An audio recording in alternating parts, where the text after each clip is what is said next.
Hello and welcome to my channel. My name is Ann T, an extra terrestrial here on YouTube, and I'm here to share some gossip and sip some hot tea. I didn't want the first video on my channel to be about some irrelevant people, one who doesn't have a channel and one that may as well not have one, but I am what you humans call a troll, and I fell into something on Twitter I want to cover. There's a human creator named Michel who I was having fun trolling with fat jokes because she was saying some things I found hypocritical. A half dead kangaroo I met also disagreed with her, and I managed to convince her no neck having friend that I was this geriatric kangaroo, and during this exchange, a name kept coming up. And so I did some asking around and found out she doesn't exist on social media as anti-ordinary, aka I'm not like other girls.com. But I decided to contact her personal Facebook in the hope she would have some tea to spill on Sarah because she was amusing me and I wanted more. I'm a greedy queen. But she spilled some tea on my lap I never expected, and I'm going to share the DMs with you now. So let's get to the video, Earthlings. All the screenshots of the discussion will be on screen. I proceeded to message Anti Ordinary, aka Demi, and ask, what was your friendship like with Sarah Michael? I hear from people in the Steve McRae and Auntie Bubbles that you were friends but fell out, to which Auntie Ordinary responded with, ah, that's a bit random, lol, but it was okay, I guess. We had our ups and downs and it started fucking strange and we clashed quite a few times until I cut her out and she still tried fucking with me. So I just ignored her, and it was close to the time I was leaving anyway, so I haven't spoke to her since. This made me curious, so I asked a simple follow-up question. Why was it strange? And she returned with, LOL, now that's the real tea. And after a brief pause, she proceeded to tell me. So basically, I met her on Twitter. I think she was a big Steve McRae supporter, and I can't remember who reached out to who, but we started speaking, and not long after that, we had our first video call on Skype. At this time, we weren't even really friends. We had just been nice and polite to each other on Twitter, and so I thought nothing of it, and I just answered Skype, and she was laying on her bed, and I could only see her face.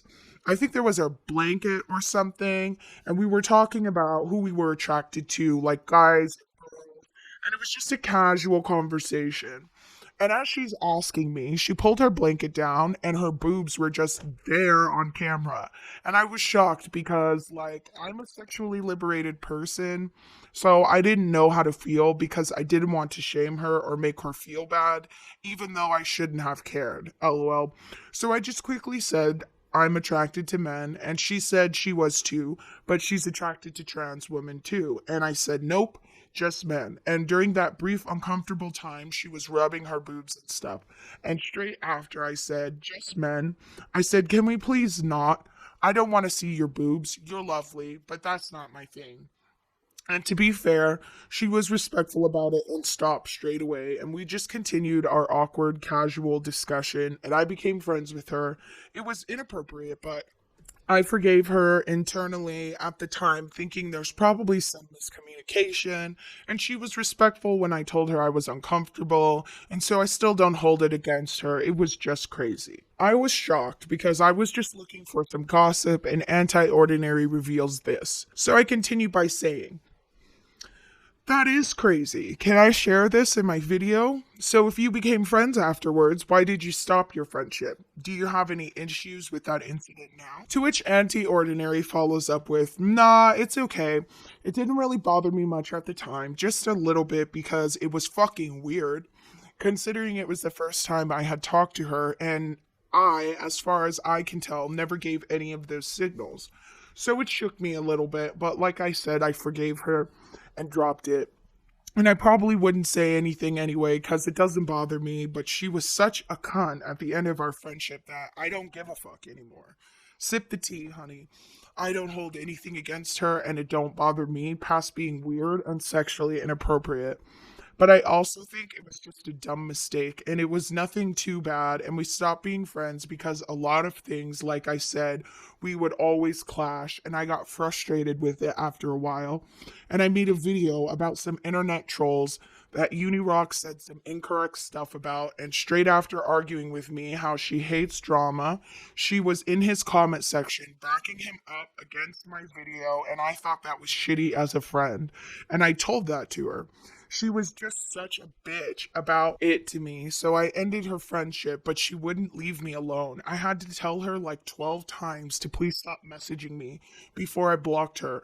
And then she decided to post comments on my channel that seemed nice because no one knew we had an argument in the background. But it was actually just her not leaving me alone again. So I called her out, and as far as I know, she stopped and I left YouTube shortly after. And so this led me into asking a crucial question. Do you have any proof of her doing this? To which Anti Ordinary responded, nah, because I was on a Skype call and I'm not scummy. I didn't pre-record my private live calls unless I agreed on it, and we didn't. And I don't have any of the messages where she wouldn't leave me alone on Facebook or YouTube or anything, because when I left YouTube, I deleted all of my related social media, so I don't have any, and I can't really prove it, but I don't care. I know. LOL. My final question: why haven't you said anything about this before? And Anti-Ordinary answered with this. Well, I have told some of my friends privately, but we were friends after that happened, and like I said, I didn't care much. It was just weird and inappropriate. But it wasn't unforgivable, and I got over it, so I never had a reason to say anything. And I still don't really, other than I am a dramatic bitch, and you asked me to spill the tea, but it's not that interesting. And that was the end of my discussion, which leads to the point in which I was trolling Sarah and asked her to jokingly stop showing her breasts to random YouTubers she doesn't know. And she denied it, so I proceeded to share what Anti Ordinary had disclosed to me. The following messages are my engagement with Sarah Michael on Twitter, and she seemed determined to smear Anti Ordinary, but I'm refraining from giving my opinion in this video. I tweeted, haha, I find it hilarious. You think those are behaviors anyone could be jealous over. But what should I expect from unoriginal, talentless channels? Will you stop showing your tits to random YouTubers you don't know? And Sarah's response was, behind body shaming women, the hashtag Boomer Brigade, at Richard Grenville 5, and his ball washer, at Annie T, are slut-shaming women too, which is particularly ironic coming from someone who used to do sex work. I show my tits to whomever I want, especially in private. She continues, the fact that this person is bringing this very personal story, only known to both of us, makes 100% that this is indeed the individual I was suspicious of. It's shocking to see how low she's sunk. That's what becoming besties with a toothless Aussie boomeroo does to you. Which seemed like an admission to the event happening. Random people came to her defense, and I in turn responded with, so are you defending Sarah, a person who exposed herself to an unwilling YouTuber without their knowledge or consent, aka flashing or sexual misconduct? To which Sarah responds, sigh, I once showed a picture of my tits to a girlfriend of mine at the time. We were having a convo about breast size. She had no issues with that, as it wasn't a sexually charged conversation. But now, a year later, the hashtag Boomer Brigade is trying to pull a Cheshire on me. Sad. And I responded with the allegations. Yes, they were. You exposed your breasts live on video to an unconsenting person, Anti Ordinary, the first time you spoke to her, with no prompting, who then promptly told you it was not appropriate and she was not interested, at which point you stopped. Sarah Michael states, it wasn't our first conversation and she never said it was inappropriate. Interesting that only a year later, this supposed terrible sexual assault is coming to light. Because poor Anti Ordinary, who is definitely not a drama queen, really had to keep this a secret for reasons. Then I, in turn, responded with, many people take a long time to come forward with any claims of sexual misconduct, and that doesn't invalidate them. These are typical rape apologetic arguments without the rape. She claims she did tell you it was inappropriate, and she was not interested, and she claims you respected that when you were told. Her response, I don't know which is worse, if you are Demi or if Demi has been sharing details of our private conversations with other people to try to smear me. Either way, it's all very, very sad. Put up or shut up. My response, I intend to. Sarah Michael, I'll let them dig themselves. I have no reason to block them. All I had to do to make them show their true colors was criticize them.